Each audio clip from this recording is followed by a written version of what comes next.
Hello, students of class 9. Nahangai warabi at dekwa. I see Aksang Krangam Datana, Nikugi video si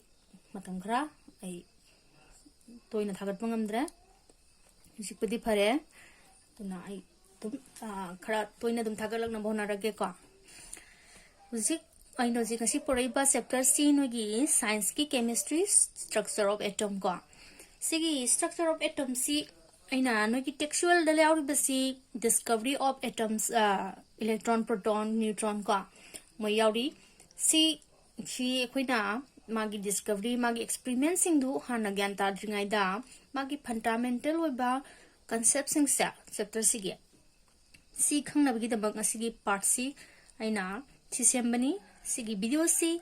no koi gyan ta na yengo ko si gyan taragadi noi chemistry da matung tarakpada noi class 10 gi make sengna loksan bangang wani na tragadi khoi loksan bangang moi didi yengsi akoina zoldaton na atom puthome ko atom si asyang bagi di atom haiba maming si ancient Greek amasung Indian maharishi karnat amasung Democritus sariba ancient Greek philosopher ni amana Indian philosopher ni ko Marasi Karnatsi Kugi Indian philosopher ni Ariba Mahangna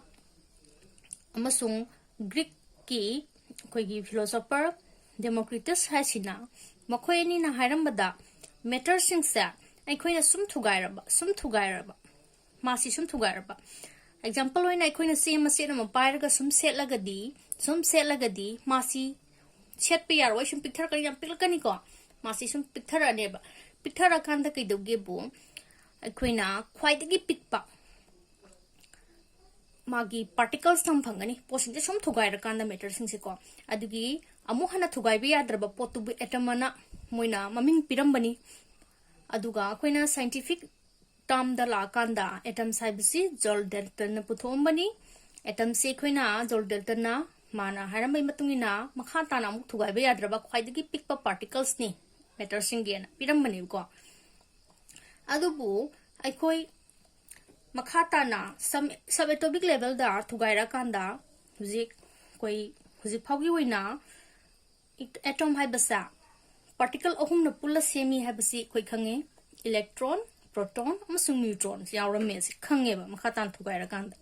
experimental kanda huzik adu de koi electron proton neutron si yengasi ko Electron si Z.Z. Thomson na in 1897 da puthomi ko huzik electron si koi magi charge si negative ni ai sida irake ko electron gi charge si negative oi aduga magi magnitude si ekoi na 1.062 My magnitude C 1.062 into 10 to the power 19 coulomb ne ko C magi magnitude ni huzik magi mass su phange puthome ko koina mass su puthome electron gi mass 9.11 into 10 to the power minus 28 gram na piram Similarly, huzik amuk makhatab da proton E. Goldstein na in 1886 da puthombani mahaki charge ti positive ni positive charge pui aduga magnitude T charge ti opposite oibo ni electron ba proton ga si magnitude manai magisu 1.062 into 10 to the power 19 coulomb ko sini huzik sigi makhada aikoina yengdoi si magi mass sem tinging si ko mass si kainogi di electron dei di koina proton na khra chawi Magi massi koina 1.673 into 10 to the power minus 24 gram and a p. Entare ko.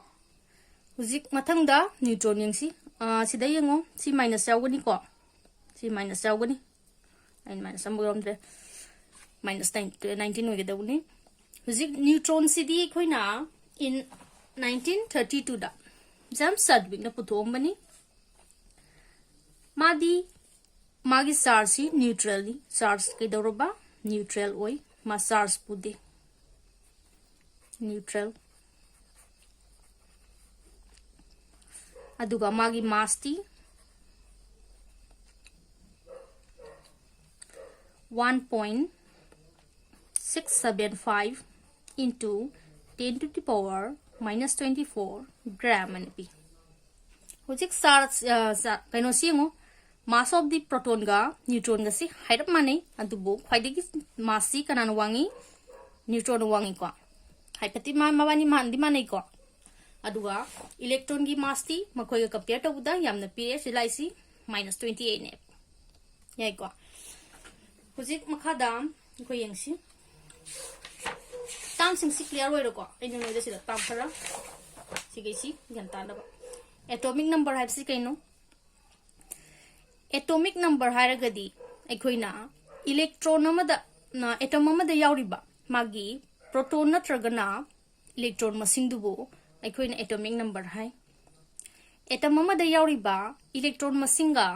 proton masinga sa manaiba aduna atom singsi kaidora magi charge si neutral ni electron atom singsi charge pude maramdi positive ka mabani ngasai magnitude manabani na masing su manare atom proton masinga electron masinga manare magnitude manare aduna amana amabu neutralize torkanda aikoina atom gi charge si neutral ne phangeba aduga neutron di masagi charge pujadre dan aduna koina neutral oina phangi atomic number habidi kaineba number of total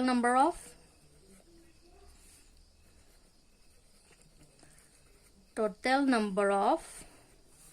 protons or electrons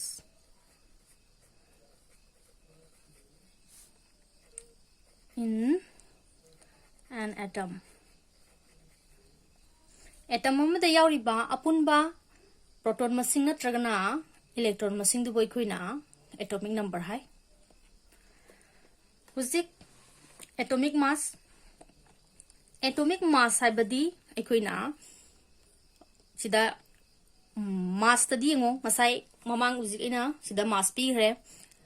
mass hairagadi pot amagi mass hai si kaino aikoina pot adu de yauriba masak singdugi apunma mass tubu potgi mass ne logodobne ba sida neutral ne proton ne electron ne moi ahungi apunma mass to aikoina mass of the atom ne ba ogedongne ba adubu proton amasung neutron gi compare tawda electron da compare tawbu matam da kedawra electron gi massi sukimatic pick panina mabu neglect tawgre aduga aikoina mass ti atomic mass si total mass of the proton and neutron laweba ko duna total mass of proton and neutron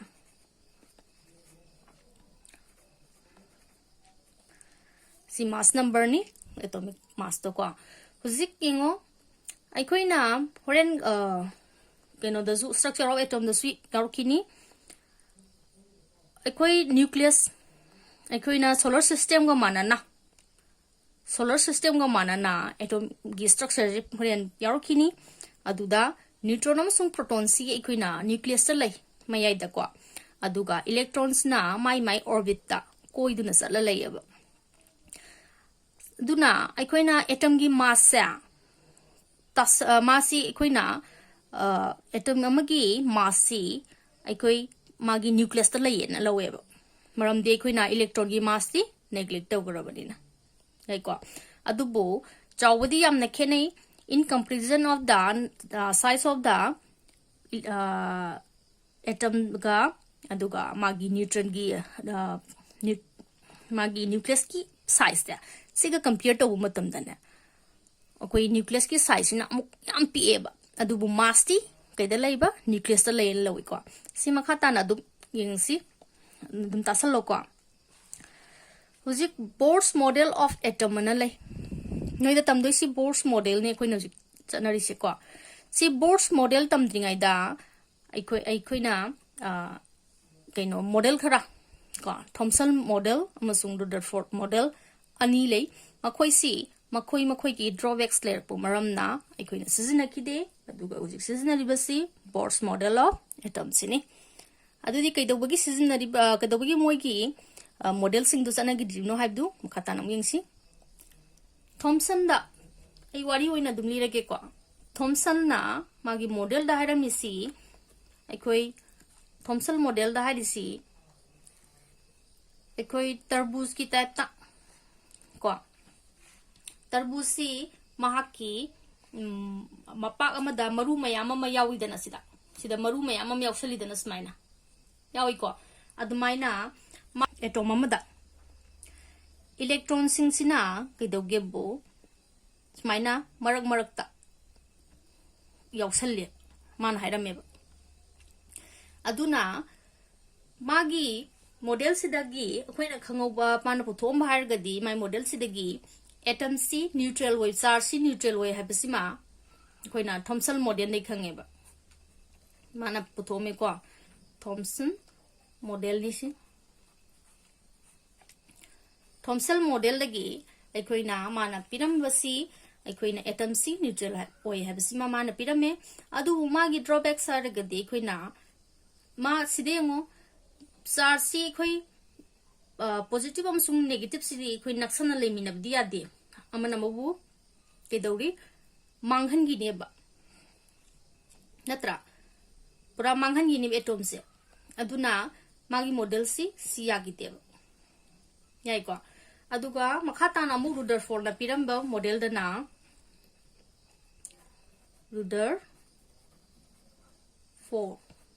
Rutherford habra model ko Rutherford ki model da haram bisina nucleus ko nucleus ta positive ka koina neutron ga proton ga silairaga aikoi bada electron sing sina poiduna layena haram magi model sidagi aikoina nucleus si puthome nucleus si ma puthome kidai khoina mangondagi lahoba babu nucleus haibasi lay eta mamda nucleus lay habsi mangondagi lahore my model lagi ko man puthome aduga magi drawback side gadi aikoina karigumba hida positive charge lere ko si neutral na khoi nucleus si kari charge pui positive charge purani adudi sida electron si ma sida sum electron si ma negative charge bu electron si sum koiram badagi aikoina circular part amada kaigumba electron sina sum sat poiragadi magi velocity change tawrani velocity change tawragadi aikoi ke dawre ma acceleration leragadi ma energy si ke dawrani magi energy si lose tawrani electron gi energy si lose tawgragadi ma si kaina thangda sum nakshala kanda nucleus sida ma si jangjan gar kanda atom se mangkhrane magi model sida koida drawback si ko sini ko aduna ni koi leiriba koi nojik thenari badi atom si mangdeba ma stable oina layeba aduna my model si koi chana deba chana gi disi aduna ni ko mangonda sidal piramisi ma sida acceleration lere electron si ma kedor energy lose tawde adudi ma si kaina thangdi sum energy lose tawr kanda maji sum changjala ga nucleus ta changrani aduita di positive ka negative ka si thengainaraga electron si atom si mangrane ba sigi posina Rutherford model se su aikoina sanna gide hosi aikoida tammisi Bohr's model hosi phogi hoina ko Bohr's model di edoge bu chapmane nucleus ta positive charge bu proton ne aduga neutron ne leminare aduga akaknaba cell singda mana putho mai matungina akaknaba cell singda ko energy cell singda electron सिंगसिना चलगा लय अदुना मागी solar system दा अखोई कैदोंगैदा कोई planet अमता नुमित लोमदा चिंजलगा मांगिदे को नत्रगना अखोई प्लानेट सिंगसि अमना सी मागी लंबी सी थैदोंनर थेंगाइनरगा कईगुंबा अमा उथोक्तिको अदुगा चमानना बोर्स मॉडल दा मान हाइरमबगी मतुंगिना इलेक्ट्रॉन सिंगसे मागी सिगी सेल सिंगसिदा को कगनबा सेल सिंगसिदा मागी ऑर्बिट अमदा अदुम सत्तुना लयबा एनर्जी लूज तौदबिदा को सी मागी मॉडल नि अदुना सीने कोइ नोजिक चनारिस यारे को अदुदी मॉडल से खंगे अदुदी कोइ खरा सिदे येक्सी अकुंगा सिदे येसी सिदा कनो येंगसी बैलेंस इलेक्ट्रॉन कइनो येंगसी बैलेंस इलेक्ट्रॉन सी कोइना कइनो येंग्रिङाइदा येंगो उजिक अखोइगी सिगी मागी बोर्स मॉडल दा पिरिबा सेल से सिगी सेल सिंसा सिगी फोर्स क्वाइदगी न्यूक्लियस का नगनारी बसिबु के सेल कवी सी एल सेल कवी सिना एम सेल कवी स्पाइना एन सेल मथंग मथंग चखिब को अदुइतादी के एल एम एन नन चखिदोइनी को सिगी सेल सिंगसिदा मागी अकंगनबा इलेक्ट्रॉन मसिंग सिंगना कोइरगा लयबा माना सेल सिंगसिना सिगी एनर्जी सेल सिंगसिना मागी इलेक्ट्रॉन होल्ड तौबा ngambagi capacity sa ekoi mana sida formula p 2n² na p si mateng na ko si formula sigi mateng na ekoi na cell sing sida laigadaba magi electron masing sing puthokpa ngamme example wina isom de irage ko 2n² si yenge ko sida dumi rasi 2n² si yengo sida k cell si first cell ni si first ni ko si first one ni si 1 ni sina 2 ni sina 3 ni sina 3 4 ko si cell si smile lai duine aduita di n haiba si ekoina cell dingdugi magi position du neba position number ne aduita di k haiba si ma first cell ni na mangonda legida ba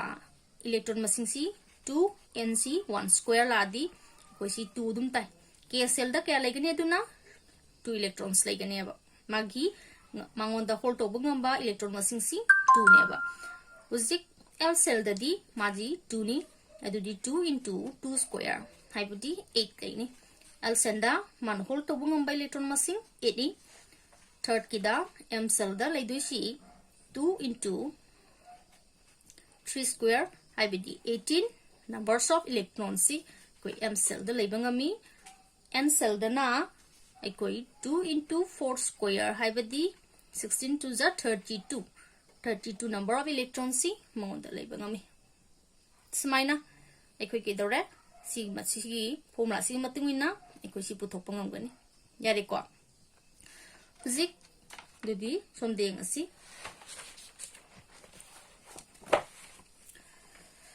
ekoi na electron si hydrogen ge atomic number 1 haibani natra hydrogen gi atomic number 1 haibadi hydrogen da electron kya le hai no 1 le haibani ko atomic number kai no mamang du hai kete natra adudi hydrogen se kuina hydrogen di magi k cell da 1 le gani maina natra helium 2 le gani natra mathang lithium gi di 3 ni na 2,1 L cell da 1 barium 2,2 mathang boron dudi boron gidi 2,3 carbon 2,4 nitrogen 2,5 oxygen 2,6 fluorine 2,7 aduga neon 2,8 smile again chideng siko ai koina smaina magi cell singjil laiba capacity sing sigi matungina sentora kanda huzik hydrogen gidi magidi electron ama khatang lai banina k cell da walere magi 1 sinal wera banina ma l cell yaudre helium su kai dawre k cell du lege dabni magi di ikoina si mapung phare magi lege dab capacity du chapchana lere ba kegi aduna ma se ikoina duplet complete oiba kawi ko duplet complete oiba kawi aduga sida lithium da tu lere ahen ba modo l cell da sakre barium gi si k cell da ani lere kanda magi 4 nina ademba 2 si l cell da sakre boron gi k cell da 2 le hore l cell da 3 sakre carbon gi k cell gi 2 l cell gi 4 the minus 2 5 2 6 2 7 2 ai lai sida neon si am yengo l cell da mai capacity si khoi kya leibano magi electron holding capacity si 8 legi bani aduita di ma si ke dawra magi octet ko isina 8 mapung phaba sina octet complete oire aduita di masu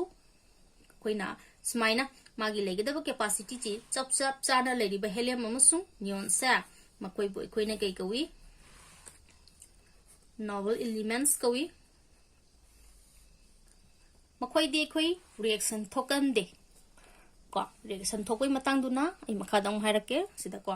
hujik sida yengo hydrogen gi 1 lere ma si ke dogodabno mai ke cell da 2 lege dabani ama wale electron ama wale hujik si class still da noi makha gi level ta mani adu bai sida matiam haige hydrogen si ai na mangonda mai duplex si complete hoina ba mangonda electron ama lotion basa ma lotion bangam de noi class 10 level dol hayeng adu yaw khiri lotion bangam dabagi ko maram di mangon da yaw si proton ama katani duna mana electron ama ani si ma kedoba ba hol to bangam deba aduna madi electron donate tawi ko hydrogen sa noi hayeng periodic table da class 10 gi amu kona la ane duna adu yengasi huzik sidagi 1 lebu kangu se 1 dagi na sibo 4 level sibo haitar ko carbon bo se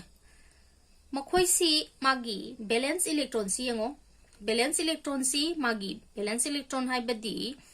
balance cell da leriba electron masing dubu balance cell da le electron masing dubu magi balance electron ka web kida irake ko number of electrons in the valence cell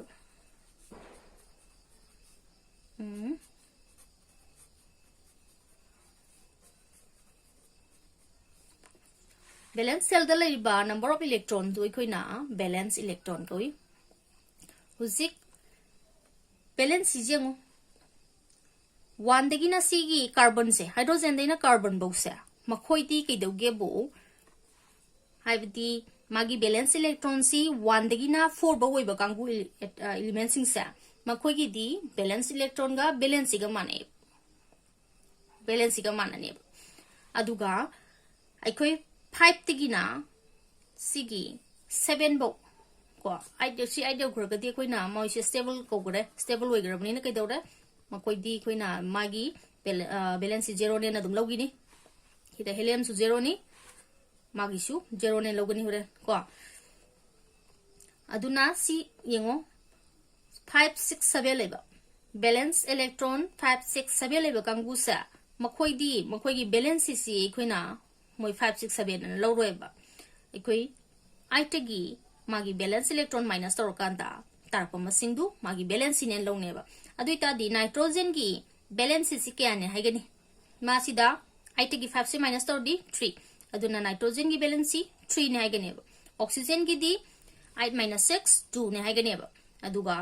si chlorine gi di 1 ne haigani si 3 2 1 si moigi valence hoigani songi di masa na valence electron na valence du moigi ne nei ko adu di sidemo balance habida high balance habidi kuina mamang su dum higher badi ko kari haba electron combining capacity है बने पुंसन बंगम बगी electron पुंसन बंगम बगी capacity दुमागी balance कवेबा को अदु सिदा balance C कइनो खंगरे कोई स्माइन लौगरे सिदम सी ज्ञान तारना by सिदा आयन सी येंगे को आयन हाइगे सिदा 1 लेबा 2 लेबा 3 लेबा बैलेंस सी 1 2 3 लेबा कांगु सिंगसा एलिमेंट सिंगसा मखोई दी अखोई ना कई तौगे बु कंपाउंड सेम मतमदा अखोई इलेक्ट्रॉन सी डोनेट तौथोय पिथोय अतोपदा कईगी यंगसिको अखोई सोडियम क्लोराइड सोडियम का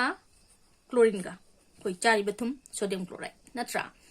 सी सोडियम सी 11 नि मागी एटॉमिक नंबर 11 नि सोडियम गी एटॉमिक नंबर 11 नि अदुना KLM द सिंतोपा मतमदा इको येंगो केगी 2 लेरे हिदा 8 लेरे 1 लेगरनी दुदी माई बैलेंस सी 1 क्लोरीन गिदी माई दी 17 इना KLM दा हिदा लेटो जी 2 8 7 लेगनी नत्रा स्माइल लेरा कांदा की दोगे बो सोडियम गिदी मागी ऑक्टेट कंप्लीट वइनबगी दमा क्या दरकार ओई 7 दरकार ओई सोमदा क्लोरीन गिदी मागी ऑक्टेट कंप्लीट वइनबगी दमक 1 दरकार ओई हुजिक सोडियम न तौबया बसी मासी बैलेंस स्टेबल वइनबगी दमक मागी इलेक्ट्रॉन अमसी पिथोखिबा नत्रगना 7 इलेक्ट्रॉन अमा लोशन बने अदुबो मंगोंद लेदिबा प्रोटॉन मसिंग सी 11 खतंगनी प्रोटॉन मसिंग 11 दुना अपुनबा इलेक्ट्रॉन मसिंग कया होल्ड तौदोइनो मासी लोसलदी 18 होल्ड तौदोइनी को अदुना मा वारे को हमदेबा 7 इलेक्ट्रॉन जी लोसन होना बदा मंगोंदा संगदोबी एनर्जी सी मांगमदेबा अदुना माना कई खले सोडियम ना आई एटम इलेक्ट्रॉन अमा से पिथोखरगे न खले अतोप्रो डोनेट तौबिबना फैयना मा स्टेबल ओइगमनाबा मो स्टेबल ओइना भोनाइनेबा उजी अदुना सोमदा अमगेंगो क्लोरीन नदी केदौया क्लोरीन गिदी मा ऑक्टेट कंप्लीट ओइनबा मा अमा लोशनबा इलेक्ट्रॉन अमा लोशनबा नत्रगना 7 सी पिथोखिबा नत्रा अदु मागिदी केदौगे बो सी मा 7 सी पिथोखरगदी मागी प्रोटॉन क्या लेवी मागी प्रोटॉन सी 17 लेबनी इलेक्ट्रॉन दु तरा खतंग लेहौरनी अदुइतादी इलेक्ट्रॉन गा प्रोटॉन गा सी मागी मैग्नीट्यूड सी प्रोटॉन हाइजन वांगबिना मासी कोई कंट्रैक्ट रुपयाइबो अदुना मादी मागी दमतदी कई दौरे सी पिथोक खिनब होनबो छरपुदी पिथोक खिबदक संगदब एनर्जी बुदी अमा लौबना मंगोंद एनर्जी मांगदे यंताइको अदुना सिदा सोडियम ना क्लोरीन दा इलेक्ट्रॉन अमा डोनेट तौरकांदा कोइना सोडियम क्लोराइड से सेमेबो अदुना सिदा सोडियम सिना इलेक्ट्रॉन 1 इलेक्ट्रॉन सिदा पिथोखरेबा अमा पिथोखरेबा अदु इतादी मंगोंद लेहौरिबसी कई लेहौरे सोडियम दा मागी एटम दा जी लेहौरसी प्रोटॉन 11 लेहौरे अदुबु इलेक्ट्रॉन दी 10 तंग लेहौरे अमा पिथोखरगा अदु इतादी मंगोंद कई दौवी पॉजिटिव चार्ज पुहोवेबा प्रोटॉन मसिंग अमा हेलौबगी याइको सोमदा मु क्लोरीन दा कई दौगे बु मागी 70 लेरमी प्रोटॉन मसिंग 70 लेरमदा मा इसिदे इलेक्ट्रॉन लोक्सले अदुकांदा मासी 18 इलेक्ट्रॉन सोरे इलेक्ट्रॉन अमा हेले अदु इतादी प्रोटॉन दगी इलेक्ट्रॉन मसिंग अमा हेनबनिना नेगेटिव 1 जे मागी चार्ज पुयेबा सिनी आयन हाइ सिना कोइ सुमाइना को हुजिक सी आयन कई नो खंगे हुजिक नगी इलेक्ट्रॉनिक कॉन्फ़िगरेशन खरा येक्सी को कमाय येकनी नई क्वेश्चन दसु यावकनी सी कोई एलिमेंट खरा खंकलसी रा सिदा एलिमेंट सी कोई कार्बन नम खलसी ऑक्सीजन अम खलसी को येक्सी सोडियम अम येक्थोसी मैग्नीशियम अम येक्थोसी अखोइना इलेक्ट्रॉनिक कॉन्फ़िगरेशन ददी खिदा कोई कॉन्फ़िगरेशन दंग तौरोइसी को अदु मागी स्ट्रक्चर सु येक्सी खिदा मागी सिदा लैदोइसी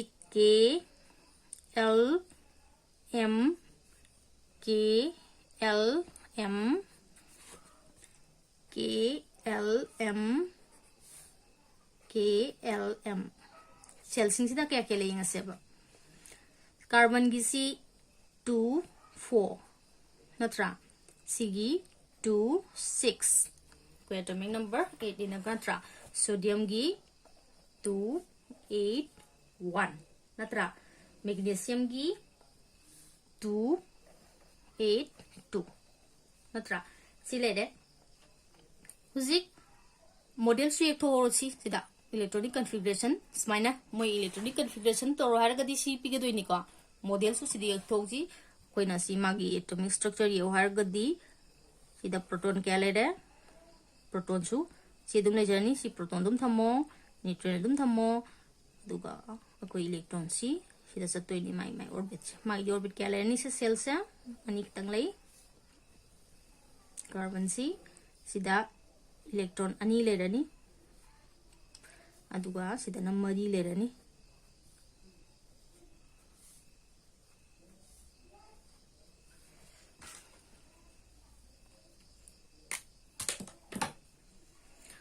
हुजिक सिदा सोंगी शूस माई एदी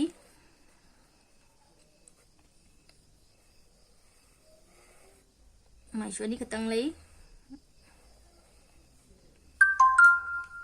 सिदा मागी अनि लेरनी कैसल देनी ध्यान संदे सिदा न तरुक लेरनी अम्मा अनि अहुम मरी मंगा तरुक स्माइल लेगनी एको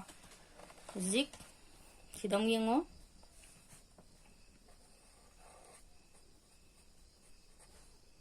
मागी दी सेल क्या लैसा अहुम लई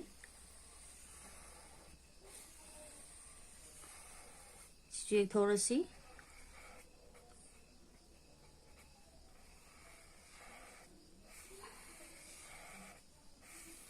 फ्री है नहीं एक पन्ना कितंग मोंग ताबु वाले को नहीं दी फसन जा तुम यो सी 2 ले दे सी द 8 ले दे 3 4 5 6 7 8 अदुगा एम सेल दा किदा म खतंग लाई बने सोंगी दी माई दी कमाई ले रहे किदा अनि ले रहे सिदा निपा ले रो मा अनि अहुम मरी मंगा तरुक तरेत निपा ले रहे सिदा अनि मगले स्माइना को कोई न स्माइना ये कनी मागी स्ट्रक्चर जी को हुजिक आइसोटॉप्स अमसुंग आइसोबारियंसी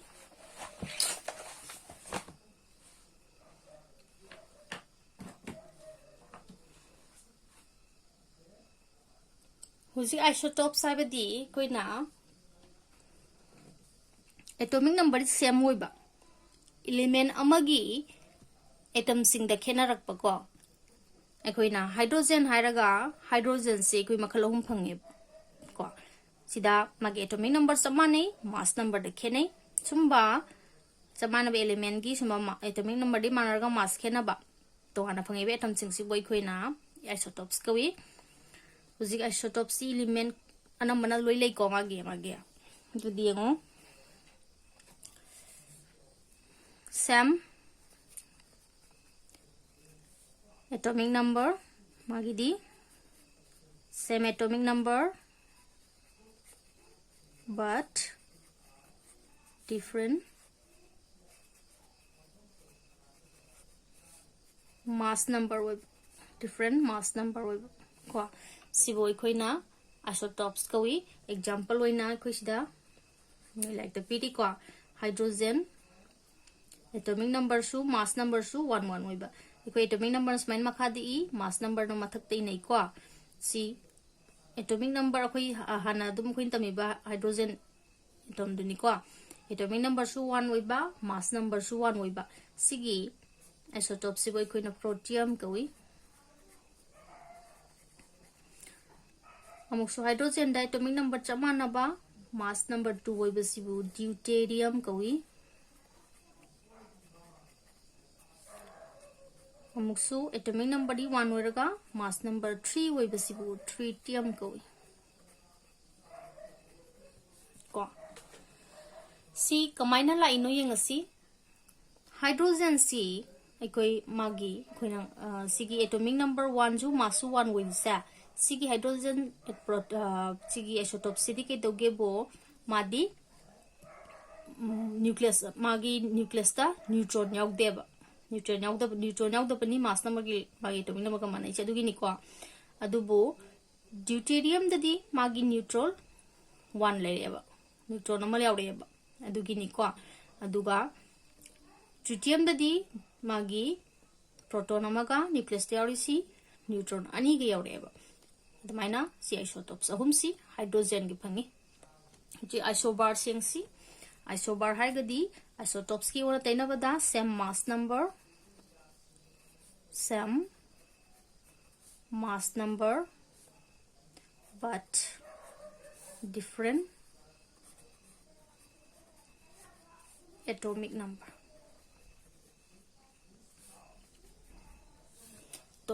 tongan sidana hojik aikoina atomic number tongan gargadi aikoi ke dore element tongan ba singi atom ne ba tongan ba element singi atom sing sida mass number manaba yaure ba adusu kari na taholi neutral na taholi example hoina sida noi like the pdc nikodum like the pdc sida noi da argon ne potassium ne calcium ne pd ko moi ga isotopes isobar sing si moi ja isobar gore mane na pd ne ba argon